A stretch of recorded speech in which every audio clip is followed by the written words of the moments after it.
ரொம்பவே டேஸ்டியான ஹெல்தியான உப்பு பருப்பு கடையல் எப்படி செய்கிறதுன்னு பார்க்கலாம்.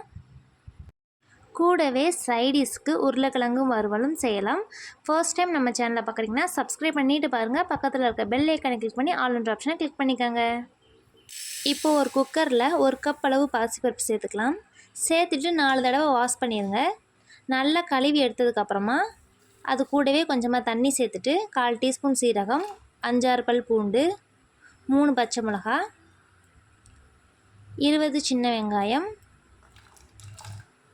2 தக்காளியை கட் பண்ணி வச்சுருக்கேன், அதையும் சேர்த்துக்கலாம். இது கூடவே 1/4 டீஸ்பூன் அளவு மஞ்சள் தூள்.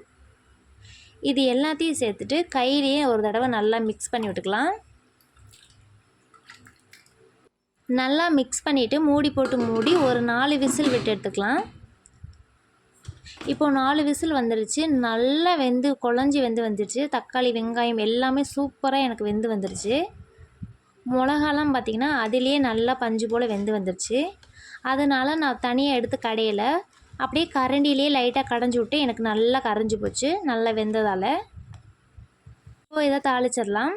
கொஞ்சமாக எண்ணெய் ஊற்றிக்கலாம். ஒரு கடாயில் எண்ணெய் காய்ச்சதும் கடுகு உளுந்தம் பருப்பு சேர்த்து நல்லா பொரிய விட்டுக்கலாம்.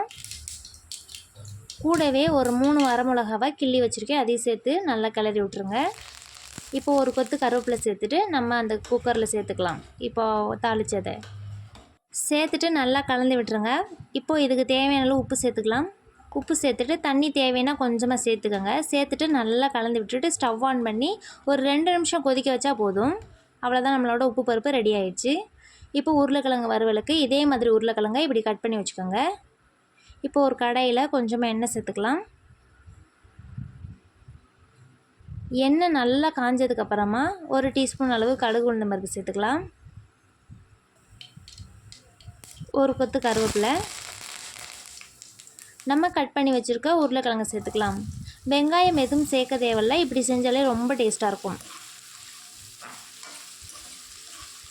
சேர்த்துட்டு நல்லா கலந்து விட்டுருங்க. இப்போ ஒரு 1/4 டீஸ்பூன் அளவு உப்பு சேர்த்துக்கலாம். உப்பு சேர்த்துட்டு அதையும் நல்லா கலந்து விட்டுறலாம். இப்போ மூடி போட்டு மூடி ஒரு 2 நிமிஷம் நல்லா வேக வச்சுக்கலாம். இப்போ பார்த்தீங்கன்னா கிழங்கு நல்லா வந்திருக்கு. இப்போது இதோட மசாலா சேர்த்துக்கலாம். 1/4 டீஸ்பூன் அளவு தனி மிளகாய்த்தூள், 1/4 டீஸ்பூன் மல்லித்தூள், இது போதும். சேர்த்துட்டு நல்லா கலந்து விட்டுட்டு இப்போ மூடி போட்டு மூடி ஒரு 2 நிமிஷம் மறுபடியும் வேக வச்சுக்கலாம். இப்போ சூப்பராக வந்துடுச்சு. அவ்வளோதான், நம்மளோட உருளைக்கிழங்கு வறுவல் ரெடி ஆயிடுச்சு. கண்டிப்பாக ட்ரை பண்ணுங்கள்.